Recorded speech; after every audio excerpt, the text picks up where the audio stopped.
नमस्कार, मी स्मिता कुलकर्णी. प्रशासनातील मानवी चेहरा अशी ओळख असलेल्या श्रद्धा बेलसरे खारकर यांचं गोतावळा हे पुस्तक नुकतंच प्रकाशित झालेलं आहे.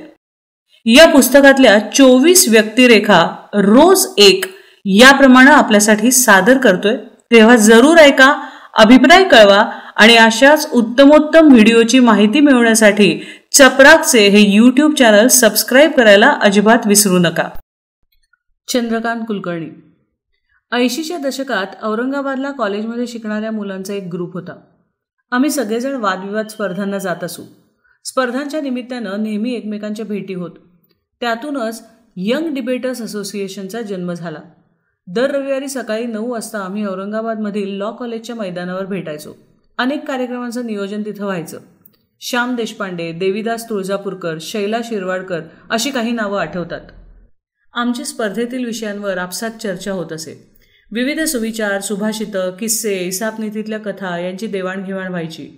भरजरी अवघड भाषा वापरली तर भाषण जास्त प्रभावी होईल असं समजण्याचाच तो काळ होता. 25-30 लोकांच्या ग्रुपमध्ये 2 नवे सदस्य बैठकीच्या शेवटी आज किती अवघड शब्द वापरले याची यादी आम्हाला द्यायचे. त्यातला एक पोरगेलासा दिसणारा हुशार मुलगा म्हणजे चंद्रकांत कुलकर्णी आणि दुसरा व्यंकटेश केसरी. आम्ही चंद्रकांतला चंदू म्हणायचो. आजही तेच म्हणतो.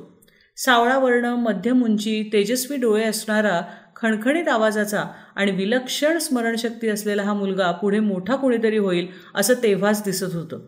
त्यावेळी अनेक स्पर्धांमध्ये त्याला हमखास बक्षीस मिळायचं. आमच्या यंग डिबेटर्स ग्रुपमधला हा नवा तारा होता. वयानं 5-6 वर्ष लहान असल्यानं आम्ही त्याला हक्कानं कामं सांगायचो. कॉलेजमध्ये शिकतानाच त्यानं अनेक एकांकिका दिग्दर्शित केल्या होत्या. त्याच्या स्त्री या एकांकिकेचे राज्यभर प्रयोग झाले. त्यानं दिग्दर्शित केलेलं पौगंड हे नाटकही अविस्मरणीय होतं.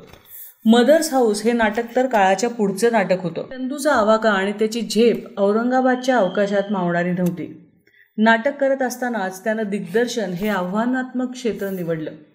त्याचा मित्र प्रशांत दळवीबरोबर त्यानं अनेक तरुण कलाकारांची जिगीषा ही नाट्यसंस्था स्थापन केली. औरंगाबाद येथील अनेक होतकरू तरुण अभिनेत्यांना तिथं मोठं व्यासपीठ मिळालं. माझी धाकटी बहीण शुभांगी जिगीषात होती.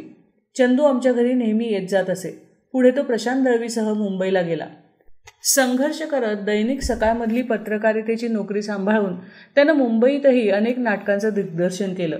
4 चौघी, ध्यानीमनी, चाहूल अशी नाटकं त्यानं दिग्दर्शित केली. ती पुढे उदंड गाजली. चंदूबरोबर जिगीषाचे अनेक कलाकारही हळूहळू मुंबईत गेले. आज ते नावारूपास आलेत. अशा प्रकारे मित्रांच्या ग्रुपचा ग्रुप मुंबईत स्थलांतरित झाल्याचं दुसरं उदाहरण महाराष्ट्रात क्वचितच असेल. चंदूनं त्याच्या क्षेत्रातले अनेक विक्रम केले आहेत, पण ते विक्रम करायचे म्हणून नाही तर त्याच्याकडे असलेल्या जबरदस्त उपक्रमशीलतेमुळे ते घडलेत.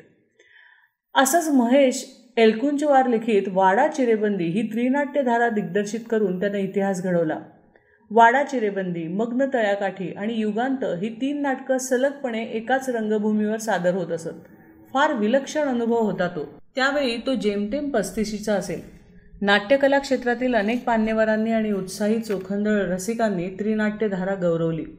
ज्या काळी प्रेक्षक नाट्यगृहाकडे फिरकत नाहीत अशी तक्रार होती, त्या काळी या दिग्दर्शकानं त्यांना ओढत आणून 9-9 तास प्रेक्षागृहात डांबलं हा चमत्कारच म्हणावा लागेल. नाटकाचं दिग्दर्शन म्हणजे एक काल्पनिक प्रतिविश्व. लोकांना पटेल, अगदी खरं वाटेल असंच ते उभं करायचं असतं. अस्तित्वातच नसलेली, केवळ लेखकानं त्याच्या मनात रचलेली एक एक व्यक्ती, पात्र समजावून घेऊन त्याच्यात प्राण भरून ते जिवंत करायचं असतं. चंदू हे विश्वकर्म्यांचं काम लीलया करून जातो. म्हणून त्याची नाटकं लोकांच्या लक्षात कित्येक वर्ष राहतात. गंभीर प्रकृतीची नाटकं करत असतानाच या कलंदर माणसानं घडलंय बिघडलंय ही राजकारणावरची विनोदी टीव्ही मालिकासुद्धा केली होती.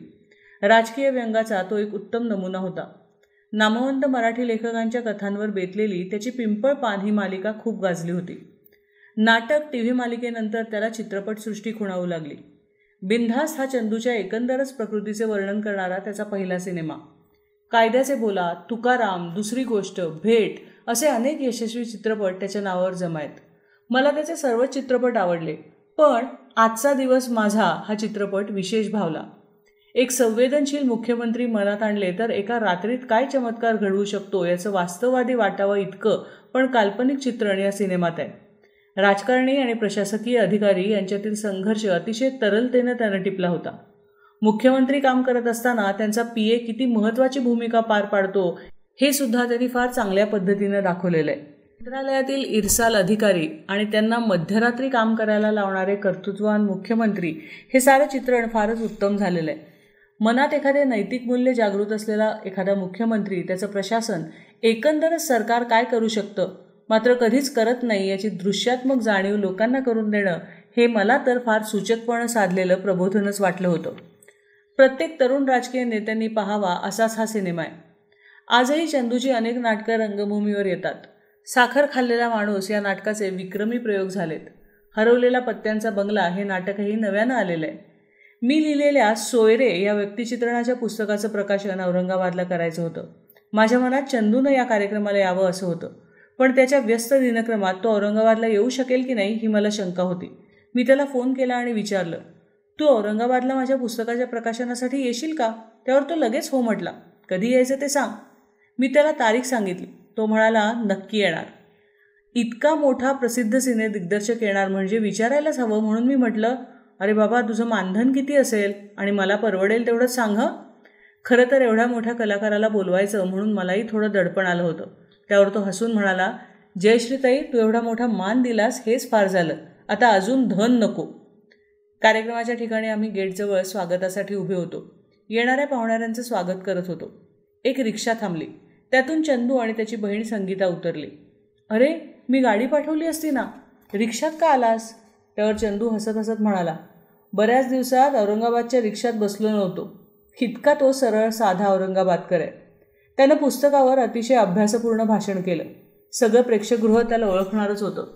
त्यामुळे इतरही अनेकांवर मध्येच विनोदी शेरे मारत केलेलं त्याचं भाषण त्या प्रकाशन समारंभाला वेगळीच लज्जत आणून गेलं. त्याच्या भाषणात आमच्या जुन्या औरंगाबादच्या अनेक आठवणी निघाल्या. चंदूचं सर्वांनाच प्रभावित करणारं वैशिष्ट्य म्हणजे तो सर्व नात्यागोत्यांना, मित्रमैत्रिणींना धरून असतो. प्रदीर्घ काळ आजारी असलेली आई, वृद्ध वडील आणि काका यांचा त्यांना आयुष्यभर मायेनं सांभाळ केला. आमचे आणि चंदूच्या सगळ्या कुटुंबाचं विशेष सख्य होतं. दादांनी म्हणजे माझ्या वडिलांनी एकदा मावशींना द्यायला एक साडी आणली होती, पण त्यांचं थोड्याच दिवसात अकाली निधन झालं. मुंबईत गेल्यावर मी मावशीला भेटायला गेले त्यावेळी चंदू घरी नव्हता. पण मग मावशीच्या आग्रहाखातर आम्हा तिघा बहिणींना घरी बोलवून चंदूनं आमचा पाहुणचार केला. मीही त्या दिवशी मावशींची दादांनी आधीच घेऊन ठेवलेली ती साडी त्यांना दिली. मध्यंतरी करोनामुळं सगळं जग बंदिवान झालं होतं. घराबाहेर पडता येत नव्हतं. प्रत्येकाच्या शिरावर मृत्यूची टांगती तलवार होती. रात्री बेरात्री ॲम्ब्युलन्सचा येणारा सायरन जीवात धडकी भरवायचा. दररोज आप्तस्वकीयांच्या मृत्यूच्या बातम्या येत होत्या. एका भयानक दुःस्वप्नाचा तो काळ सरला, पण खूप जखमा देऊन मात्र गेला. शरीराबरोबर कित्येकांचं मनस्वास्थ्य कायमचं हरवलं. डोकं दुखलं की आपण गोळी घेतो, पण मन दुखावले तर त्याचं काय करायचं? मानसिक आरोग्य बिघडलं की त्याकडे दुर्लक्ष होतं किंवा त्या व्यक्तीला वेडा समजलं जातं.